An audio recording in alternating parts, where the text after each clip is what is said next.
La cárcel es profunda y de piedra.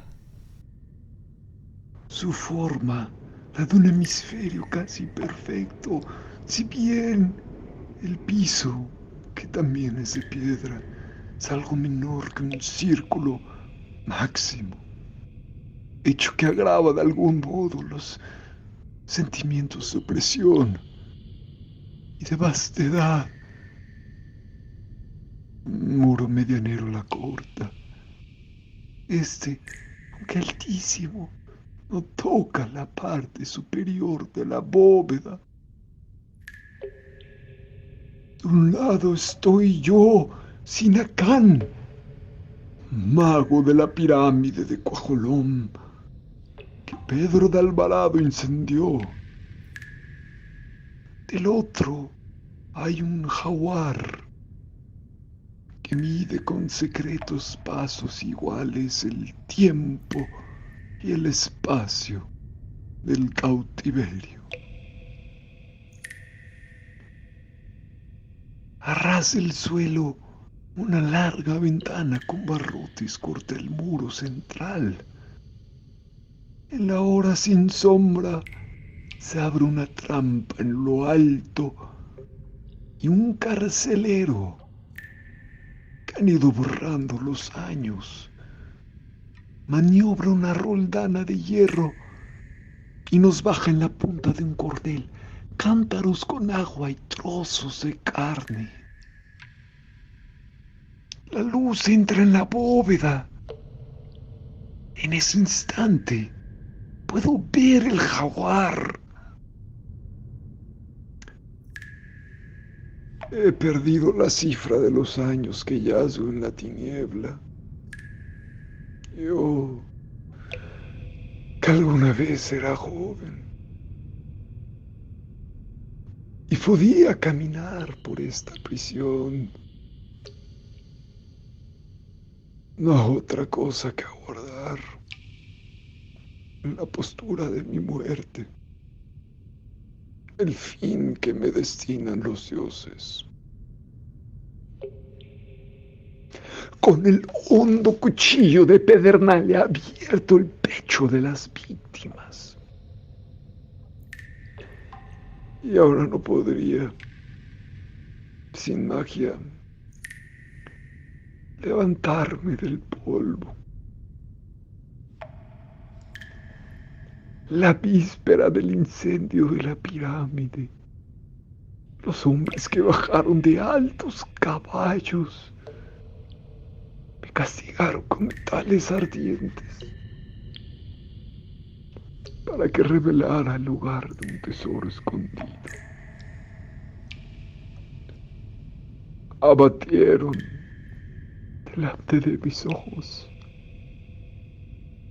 el ídolo del dios, pero este no me abandonó y me mantuvo silencioso entre los tormentos. Me laceraron, me rompieron, me deformaron y luego desperté en esta cárcel que ya no dejaré en mi vida mortal.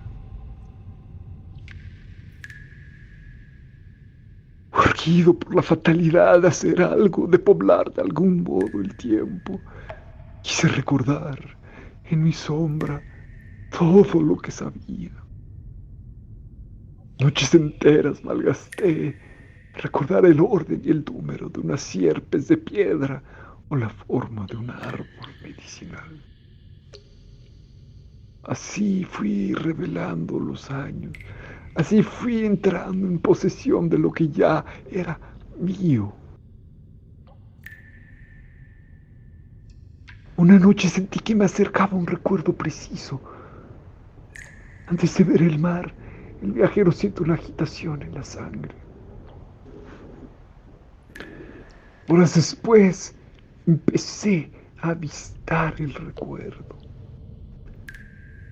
Era una de las tradiciones del dios. Este previendo que en el fin de los tiempos ocurrirían muchas desventuras y ruinas.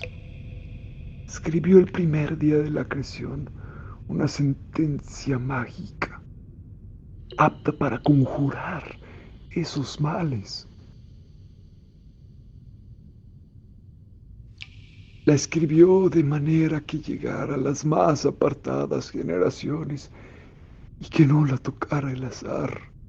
Nadie sabe en qué punto la escribió ni con qué caracteres, pero nos consta que perdura secreta y que la leerá un elegido. Consideré que estábamos, como siempre, en el fin de los tiempos, que mi destino de último sacerdote del Dios me daría acceso al privilegio de intuir esa escritura.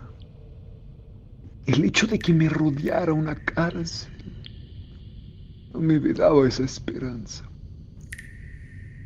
¿Acaso yo había visto miles de veces la inscripción de Cuajolón y solo me faltaba entenderla? Esta reflexión me animó y luego infundió una especie de vértigo. En el ámbito de la tierra hay formas antiguas, formas incorruptibles y eternas. Cualquiera de ellas podía ser el símbolo buscado. Una montaña podía ser la palabra del Dios, o un río, o el imperio, o la configuración de los astros. Pero en el curso de los siglos las montañas se allanan. Y el camino de un río suele desviarse y los imperios conocen mutaciones y estragos y la figura de los astros varía. En el firmamento hay mudanza. La montaña y la estrella son individuos y los individuos caducan. Busqué algo más tenaz, más invulnerable. Pensé en las generaciones de los cereales, de los pastos, de los pájaros, de los hombres. Quizá en mi cara estuviera escrita la magia, quizá yo mismo fuera el fin de mi busca. En ese afán estaba cuando recordé que el jaguar era uno de los atributos del Dios. Entonces mi alma se llenó de piedad. Imaginé la primera mañana del tiempo. Imaginé a mi Dios confiando el mensaje a la piel viva de los jaguares, que se amarían y se engendrarían sin fin, en cavernas, en cañaverales, en islas, para que los últimos hombres lo recibieran. Imagine esa red de tigres, ese caliente laberinto de tigres, dando horror a los prados y a los rebaños para conservar un dibujo. En la otra celda había un jaguar. En su vecindad percibí una confirmación de mi conjetura y un secreto favor. Dediqué largos años a aprender el orden y la configuración de las manchas. Cada ciega jornada me concedía un instante de luz. Y así pude fijar en la mente las negras formas que tachaban el pelaje amarillo. Algunas incluían puntos, otras formaban rayas transversales en la cara interior de las piernas, otras anulares se repetían. ¿Acaso eran un mismo sonido o una misma palabra? Muchas tenían bordes rojos, No diré las fatigas de mi labor. Más de una vez grité a la bóveda que era imposible descifrar ese texto. Gradualmente el enigma concreto que me atareaba me inquietó menos que el enigma genérico, la sentencia escrita por un dios. ¿Qué tipo de sentencia, me pregunté, construirá una mente absoluta? Consideré que aún en los lenguajes humanos no hay proposición que no implique el universo entero. Decir el tigre es decir los tigres que lo engendraron, los ciervos y tortugas que devoró, el pasto de que se alimentaron los ciervos, la tierra que fue madre del pasto, el cielo que dio luz a la tierra. Consideré que en el lenguaje de un Dios toda palabra enunciaría esa infinita concatenación de los hechos, y no de un modo implícito, sino explícito, no de un modo progresivo, sino inmediato. Con el tiempo, la noción de una sentencia divina parecióme pueril o blasfematoria. Un Dios, reflexioné, solo debe decir una palabra, y en esa palabra la plenitud.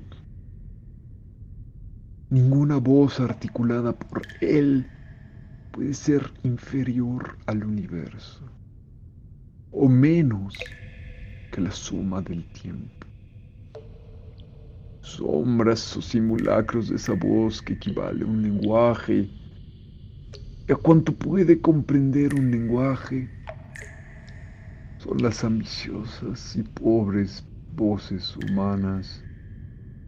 Todo, mundo, universo.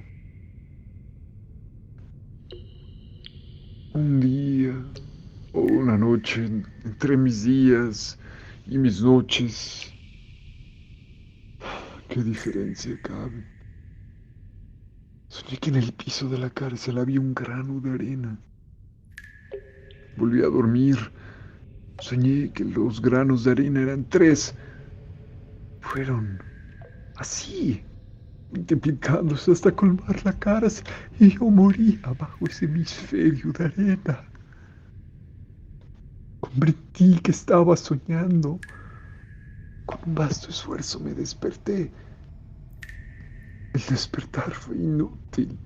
La innumerable arena me sofocaba. Alguien me dijo: no has despertado a la vigilia, sino a un sueño anterior. Ese sueño está dentro de otro, y así hasta el infinito, que es el número de los granos de arena. El camino que habrás de desandar es interminable y morirás antes de haber despertado realmente. Me sentí perdido.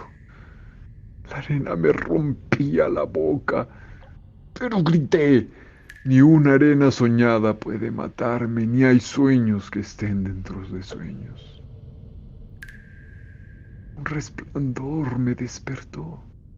En la tiniebla superior se cernía un círculo de luz, y la cara y las manos del carcelero, la roldana, el cordel, la carne y los cántaros.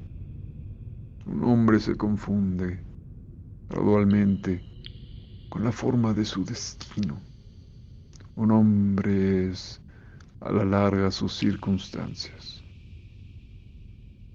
Más que un descifrador o un vengador, más que un sacerdote del Dios, yo era un encarcelado.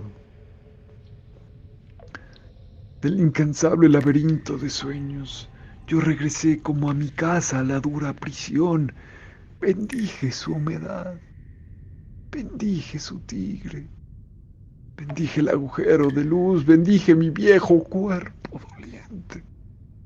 Bendije la tiniebla y la piedra. Entonces ocurrió lo que no puedo olvidar ni comunicar. Ocurrió la unión con la divinidad,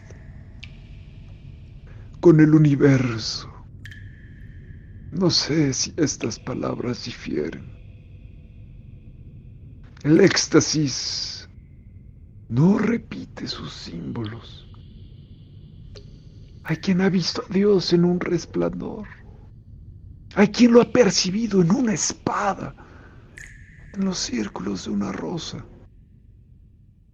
Yo vi una rueda altísima que no estaba delante de mis ojos, ni detrás, ni a los lados, sino en todas partes, a un tiempo. Esa rueda estaba hecha de agua, pero también de fuego. Y aunque se veía el borde infinita, entretejidas, la formaban todas las cosas que serán, que son y que fueron. Y yo era una de las hebras de esa trama total. Y Pedro de Alvarado, que me dio tormento, era otra. Ahí estaban las causas y los efectos. Me bastaba ver esa rueda para entenderlo todo, sin fin. Oh, dicha de entender, mayor que la de imaginar o la de sentir, y el universo, y los íntimos designios del universo, y los orígenes que narra el libro del común, y las montañas que surgieron del agua, y los primeros hombres de palo, y las tinajas que se volvieron contra los hombres. Vi los perros que les destrozaron las caras.